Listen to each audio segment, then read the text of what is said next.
ንኣኻባ ዘብል መሲሉኒ ንትእዛዛትካ ሓሊፈ ነቲ ንስኻ ሕሩም'ዩ ዝበልካኒ ክስውኣልካ መሪፀ ንኣኻባ ዘብል መሲሉኒ ንትእዛዛትካ ሓሊፈ ነቲ ንስኻ ሕሩም'ዩ ዝበልካኒ ክስውኣልካ መሪፀ እዚ ግን ንኣኻ ከም ምስማዕ ቃልካ ገይሩ ኣይሕጉሰካን እንሆ ምስማዕካ መስዋእቲ ጽንባል ካብ ስድሒ ደዓውል ይበልጽ ሓይሊ ፈረስ ኣይትብህጎን በእጋር ሰብ ድማ ኣይትሕጎስን ግናኸ በቶም ዝፈርሁኻ ንጸጋኻ ወንዝ ዝጽበይዎ ይብለካ ግናኸ በቶም ዝፈርሁኻ ንጸጋኻ ወንዝ ዝጽበይዎ ይብለካ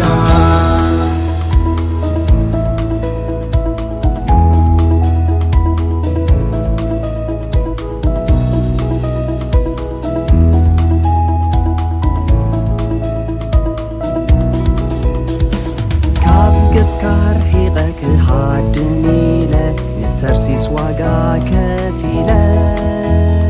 እከይነነዌ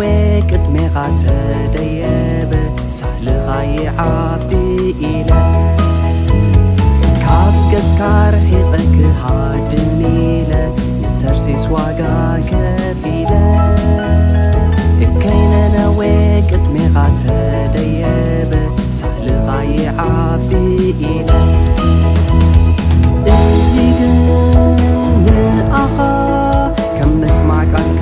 ገይሩ ኣይሕጉሰካን እንሆ ምስማዕካ መስዋእቲ ጽንፍባል ካብ ስድሒ ደዓውል ይበልጽ ንሓይሊ ፈረስ ኣይትብህጎን በእጋር ሰብ ድማ ኣይትሕጎስን ግናኸ በቶም ዝፈርሁኻ ንጸጋኻ ወንዝ ዝጽበይዎ ይብለካ ግናኸ በቶም ዝፈርሁኻ ንጸጋኻ ወንዝ ዝጽበይዎ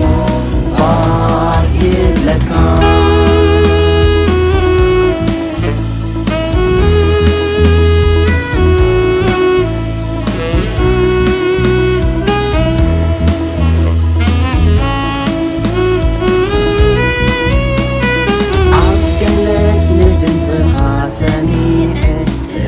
ኮይነ ፈሪሄ